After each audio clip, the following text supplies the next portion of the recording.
Vereador Eloy Frisso. Encerrada a discussão. Em votação. Para declarar o voto. Para declarar o voto. Com a palavra a vereadora Rose Frigieri.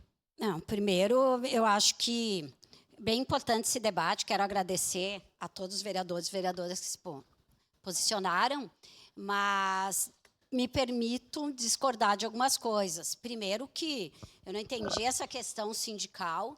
Eu acabei de dizer que eu fiz visitas nas escolas, eu sou professora, eu entendo como funciona o atendimento de monitoria, eu entendo o tamanho de uma sala de aula, eu percebo se tem material adequado e profissionais em número suficiente para as crianças, embora eu seja professora dos anos finais, eu não trabalho com a educação infantil, eu entendo, eu não preciso de sindicato para me pedir alguma coisa. Agora, por óbvio, eu converso com sindicatos de qualquer categoria e eu acho que eu não sou daquelas que tenho aquele ódio contra político. Nós aqui sentimos isso, parece que se tu é a profissional da política, como chamam, a gente é penalizado, assim como eu não tenho esse ódio ao movimento sindical, seja ele da classe trabalhadora ou patronal. Respeito todos e sempre trabalhei com todos.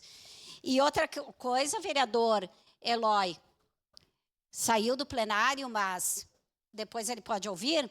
Eu acho que sim, seria muito interessante se a gente protocolasse isso diretamente nos órgãos. Isso aqui não vou mandar para quem vai responder é a SMED, e a SMED é a responsável pela educação infantil no município.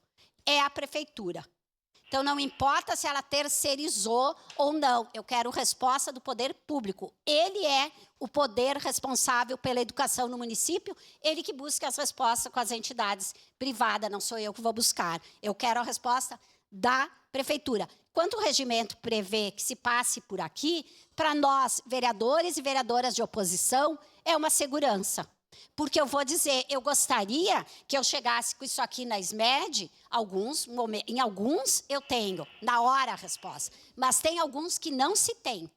Então, a gente não tem a garantia que vai ser respondido se não passar por uma Câmara de Vereadores. Então, esse instrumento que passa por aqui, quando a gente é de oposição, e não estou falando dessa legislatura, estou falando de modo geral, é muito importante que ele permaneça. Obrigada.